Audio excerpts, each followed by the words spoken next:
Hello' everyone welcome to my channel. আপোনালোক কেনে আছে? ভালে আছেনে? আশা কৰিছোঁ আপোনালোকে ভালে আছে আৰু ময়ো ভালে আছোঁ। আজি মোৰ চেনেলত কি ৰেচিপি লৈ আহিছোঁ আপোনালোকৰ ওচৰত আপোনালোকে জানেনে? আজি মোৰ চেনেলত আহিছোঁ ফুলকবিৰ পৰঠাৰ ৰেচিপি। চাওকচোন বাৰু মোৰ ফুলকবি পৰঠাৰ ৰেচিপিটো আপোনালোকে চাই থাকিব মোৰ ভিডিঅ'টো। প্ৰথম ধুনীয়াকৈ ফুলকবিটো এটা প্লেটত ৰাখি ধুনীয়াকৈ ধুই ল'ম। এটা কাঁহী ল'ম, কাঁহীৰ মাজত এটা ফুলকবিটো ধুনীয়াকৈ এটা এটা কৰি ঠাৰি গুচুৱাম। আপোনালোকে এনেকৈ ঠাৰি গুচুৱাই বা কটাৰীৰে বা চাকুৰে যিকোনো এটাৰে লৈ পেলাই কাটি দিব আৰু মাজত ডিভাইড কৰিব। ডিভাইড কৰি হাতেৰে এটা এটা কৰি ফুলকেইটা কাঢ়িব, যাতে হাতেৰে কৰিলে ধুনীয়া হয়, খাবও ভাল লাগে। আৰু ফুলকবিৰ ভিতৰত কোনো পোক আছে নেকি এইটো ভাল কৰি চাই ল'ব। কিন্তু ভিজা বা পোক থাকে আপোনালোকে ভালকৈ দেখি ল'ব। ধুনীয়াকৈ ফ্ৰেছ পানীৰ লগত ধুই পেলাই এনেকুৱা হাতেৰে উলিয়াই ল'ব। আৰু পিছত এটা এইটো ফুলকবিৰে এটা মিক্সাৰ কিবা লৈ ল'ব। এইখিনি ফুলকবিৰ লগত ধুনীয়া কৰি এনেকুৱা কৰি ল'ব। চাওকচোন মই গোটেইকেইটা ফুলকবি এতিয়া এনেকুৱা মিক্সাৰ কৰি ল'ম। চাইছেনে? অলপ ডাঙৰ ডাঙৰ দানা থাকিব, বেছি মিহি নহয়। আৰু ইয়াত দি দিছোঁ অলপ নিমখ। ইয়াত নিমখ দি পেলাই ধুনীয়া হাতেৰে সানি ল'ব। ধুনীয়াকৈ সানি পেলাই 2 মিনিটমান ৰাখি দিব। তেতিয়াহ'লে চাব পানীখিনি, ফুলকবিত থকা পানীখিনি গোটেইকেইটা ওলাই গৈছে। আৰু ইয়াৰ পৰা মই চেপি ফুলকবিখন উঠাই ল'ম। ফুলকবিকেইটা উঠাই পেলাই মই এটা এক্সট্ৰা কৰি বাটিত ৰাখি দিম। আৰু গোটেইকেইটা মই ইয়াত চেপি পানীখিনি নিজৰাই এইখিনি ৰাখি দিম। এইখিনি পানীখিনি নেপেলাব। ইয়াত দি দিব আপোনালোকে পৰঠা বনাবৰ কাৰণে আটাকেইটা আপোনাৰ অনুযায়ী দিব। আপোনাৰ কেইটা বনাব এইটো হিচাপত আটা দিব। চ' মই এটা 5টা লৈ বনাম, সেইকাৰণে দিছোঁ। ইয়াত অলপ নিমখ দি দিছোঁ। আৰু এই ফুলকবি দিয়া পানীখিনিৰ পৰা মই মিক্স কৰি ভালে হাতেৰে আটাটো ডো বনাই লৈছোঁ। এটা ৰুটি যেনেকুৱা আমি ডো বনাওঁ তেনেকুৱা লৈছোঁ। আৰু ভালকৈ এইটো আটাটো মিহলাব লাগিব হাতেৰে, তো পৰঠা খাবলৈ চফ্ট হ'ব। চাওকচোন মোৰ ইয়াতো ৰেডি হৈ গৈছে। ধুনীয়া, বেছি শুকান টান নাৰাখিব, অলপ নৰম কৰি ৰাখিব। চাওকচোন ইয়াত ধুনীয়া হৈ গৈছে। এতিয়া পৰঠা বনাবলৈ মানে ৰেডি হৈ গ'ল। তেতিয়া চাওক কেনেকুৱা চফ্ট হৈছে, বেছি শুকানো নহয় আৰু বেছি গিলাও নহয়। আৰু এইত মই সৰু সৰু কৰি ডিভাইড কৰি ল'ম। আপোনালোকে যেটা বনাব এইটো ইমানটা লৈ কাটি কাটি ল'ব। হাতেৰে মই এইটো গোল গোল কৰি লৈছোঁ, আপোনালোকে তেনেকৈ ল'ব। আৰু ইয়াত মই 4টা বনোৱা আৰু এইটো 5টা, মই 5টা অনুযায়ী বনাইছোঁ। আপোনালোকে যিমান লাগে ইমান অনুযায়ী ফুলকবি লৈ ল'ব। আৰু ইয়াত মই শিলপতাত লৈ লৈছোঁ 4টা জলকীয়া আৰু নহৰু কেইটামান কুটি ল'ব ধুনীয়া কৰি। মিক্সাৰ গ্ৰাইণ্ডাৰতো কুটিব পাৰা, কিন্তু ইমান অলপ জলকীয়া আৰু নহৰু মিক্সাৰ গ্ৰাইণ্ডাৰত লৈ পেলাই লাভ নাই। ইয়াতে শিলপতা থাকিলে বা কিবা খুন্তি থাকিলে তাতে দি দিব। ধুনীয়াকৈ মিক্স কৰি ল'ব। চাওকচোন মই ধুনীয়া কৰি মিক্স কৰি লৈছোঁ, আপোনালোকে তেনেকৈ কৰিব পাৰিব। কেঁচা জলকীয়া আৰু নহৰুকেইটা হৈ গ'ল। এতিয়া গৰম কেৰাহীটো ইয়াত বহাইছোঁ, গৰম হৈছে। গেছটো ল' ফ্লেমত দিব। আৰু তেলখিনি গৰম হৈ গ'ল। ইয়াৰ মাজত দি দিম মই খুন্দি থোৱা কেঁচা জলকীয়া আৰু নহৰু আৰু এটা কুটি থোৱা পিঁয়াজ। ইয়াত চোৱাচোন, প্ৰথমে মই পিঁয়াজ এটা কুচি কাটি পেলাই ইয়াত দি দিছোঁ তেলত ভাজি হ'বলৈ।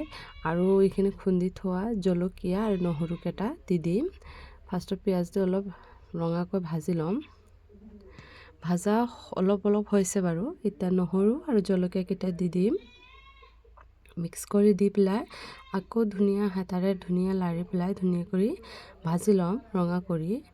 আপোনালোকে যিমান জ্বলা খায় সিমানেই দিব দেই। মই 4টামান দিছোঁ, আপোনালোকে কেনেকৈ ভাল পায় ইমান অনুযায়ী কৰি দিব, পৰিমাণ দিব। আৰু কিমান পৰিমাণে আপোনালোকে খায় সেই দি দিব। আৰু মই যিমান খাইছোঁ ইমানেই দিছোঁ। আৰু এইখিনি ফুলকবি কাটি থোৱা যে আছিলে এইখিনিৰ লগত মই আকৌ মিক্স কৰি দিছোঁ। আৰু ফুলকবিত মই ধুনীয়া কৰি গোটেইকেইটা দি কেৰাহীত একেলগে তেলৰ লগত মিক্স কৰি লৈ ভাজি কৰি লৈছোঁ। ফুলকবি যিমান টাইম ৰঙা নহয় ইমান টাইম মই ভাজিব লাগিব। আৰু এইটো পৰঠাৰ মাজত সোমাব। অলপ নিমখ দি দিছোঁ, লগতে অলপ হালধি দি দিম। এচামুচ হালধি গুড়ি দি দিছোঁ। আৰু অলপ জিৰা গুড়ি দি দিম। চোৱাচোন ইমানখিনি জিৰা গুড়ি দি দিছোঁ। এতিয়া অলপ চিলি পাউডাৰ দি দিম, শুকান জলকীয়াৰ পাউডাৰ দি দিছোঁ। দিয়া হ'ল। এতিয়া ভালকৈ হেতাৰে লাৰি দিম ধুনীয়াকৈ। এইটো পূৰা ফ্ৰাই হ'ব। চোৱাচোন কালাৰটো ইমান ধুনীয়া আহিছে, ফ্ৰাই হৈ গৈছে। আৰু ইয়াত দি দিম মই গৰম মছলা। এভৰিডে গৰম মছলা ইউজ কৰিছোঁ। আপোনালোকে যেনেকৈ পাৰে, যোনটো গোটা গৰম মছলা হ'লে আৰু ভাল হয়। মই পেকেট পাউডাৰটো দিছোঁ, আপোনালোকে গোটাও দিব পাৰিব। আৰু মই ইয়াত বাতিতে নমাই লওঁ। আৰু ইয়াত লৈছোঁ মই ৰুটিকেইটা বনাবলৈ আটা অলপ ব্যৱহাৰ কৰিছোঁ বেলনিত। আৰু এইখিনি বেলি ল'ম ৰুটিকেইটা।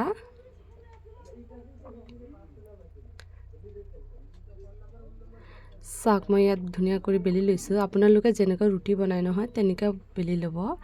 এইটো সহজভাৱে পৰঠাটো বনাব পাৰি, সেইকাৰণে মই সহজ পদ্ধতিৰে আপোনালোকে দেখাইছোঁ।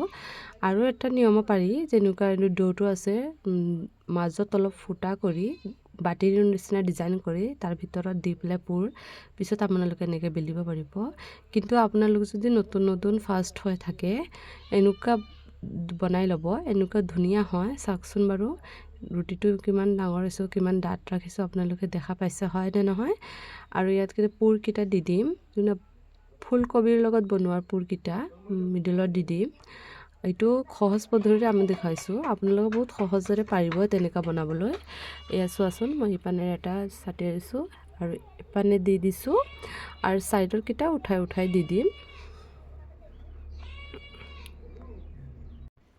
ছাইডৰকেইটা ধুনীয়া কৰি উঠাই দিছোঁ। আপোনালোকে তেনেকৈ দি দিব, দি পেলাই মাজত অলপ হেঁচি দিব। অলপ হেঁচি দি পেলাই ওপৰত আটা ছটিয়াই দি এইটো লাহে কৰি বেলিব দেই, নহ'লে ফাটি যাব।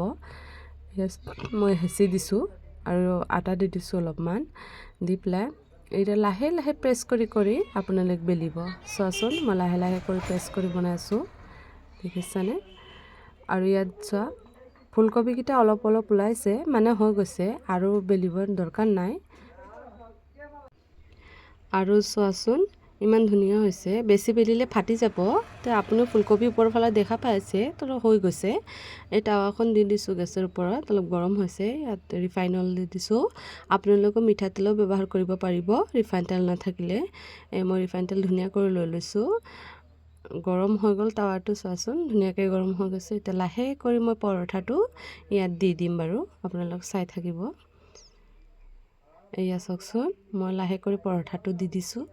আপোনালোক কোনে মোৰ চেনেলটো চাই ভিডিঅ'কেইটা প্লিজ ছাবস্ক্ৰাইব কৰিব নাপাহৰিব। আৰু মোৰ ভিডিঅ'টো ভাল লাগিলে লাইক কৰি দিব, শ্বেয়াৰ কৰি দিব, আৰু কমেণ্টত জনাব আপোনালোকে এনেকুৱা বনাই খাইছেনে বাৰু, ট্ৰাই কৰিছেনে। ধুনীয়াকৈ মই লটিয়াই দিছোঁ।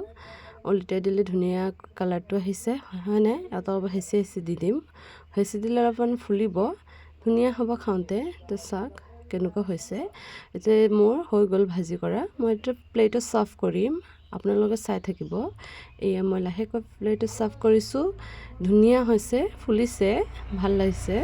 আৰু লগতে মই কণী ভুৰ্জি বনাইছিলোঁ, কণী ভুৰ্জি জলকীয়া। আপোনালোকে চাটনিও ব্যৱহাৰ কৰিব পাৰিব, চাটনিও খাব পাৰিব। এয়া চাওকচোন ধুনীয়া হৈ গৈছে। মই ফালি দেখুৱাই দিছোঁ হয়নে, ভিতৰত মছলাকেইটা ধুনীয়া হৈ আছে। আপোনালোকে তেনেকৈ খায়নে বাৰু, খালে কমেণ্ট বক্সত জনাবচোন। মই ধনিয়া পাত ব্যৱহাৰ কৰা নাই, আপোনালোকে ধনিয়া পাত যদি ভাল পায় দিব, আৰু যোনে ভাল নাপায় নিদিব। আৰু এয়া চোৱা মোৰ ভিডিঅ'টো ইমানেই শেষ কৰিছোঁ। নমস্কাৰ।